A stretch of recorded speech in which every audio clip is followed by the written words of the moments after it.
Kamalapur railway স্টেশনে বাংলাদেশ জামায়াতে ইসলামীর পক্ষ থেকে সারা বাংলাদেশ থেকে যে সকল নেতৃকর্মীবৃন্দ বা যে সকল ইউনিটের নেতৃবৃন্দ ঢাকার মহাসমাবেশে আসছেন, এই জাতীয় সমাবেশে অভ্যর্থনা জানাতে বাংলাদেশ রেলওয়ে স্টেশন কমলাপুর স্টেশনে একটি অভ্যর্থনা কেন্দ্র তৈরি করা হয়েছে। যে সকল সাথী সদস্যবৃন্দ রয়েছেন তারা কিন্তু অভ্যর্থনা কক্ষে অবস্থান নিয়েছেন এবং তারা কিন্তু এখানে বসে বাংলাদেশের বিভিন্ন প্রান্ত থেকে আগত যে সকল নেতৃবৃন্দ বা যে সকল ইউনিটের নেতৃবৃন্দ যারা আসছেন তাদেরকে বিভিন্নভাবে অভ্যর্থনা জানাচ্ছেন এবং তাদের সাথে কুশল বিনিময় করছেন। সারা বাংলাদেশ থেকে আজকের এই বাংলাদেশ জামাত ইসলামীর জাতীয় সমাবেশ বাস্তবায়নের জন্য সারা দেশ থেকে যে নেতাকর্মীরা আসছেন তাদেরকে অভ্যর্থনা জানানোর জন্যই মূলত আজকে বিভিন্ন জায়গাতে জামাত ইসলামী অভ্যর্থনা কেন্দ্রের আয়োজন করেছে।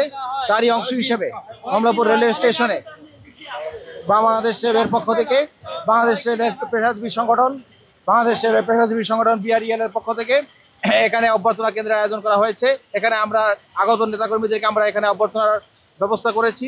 কেউ যদি অসুস্থ হয় তাহলে আমরা তার তাৎক্ষণিক চিকিৎসা এবং সেবা শুশ্রূষার ব্যাপারে প্রয়োজনীয় দিক নির্দেশনা এখানে দিচ্ছি।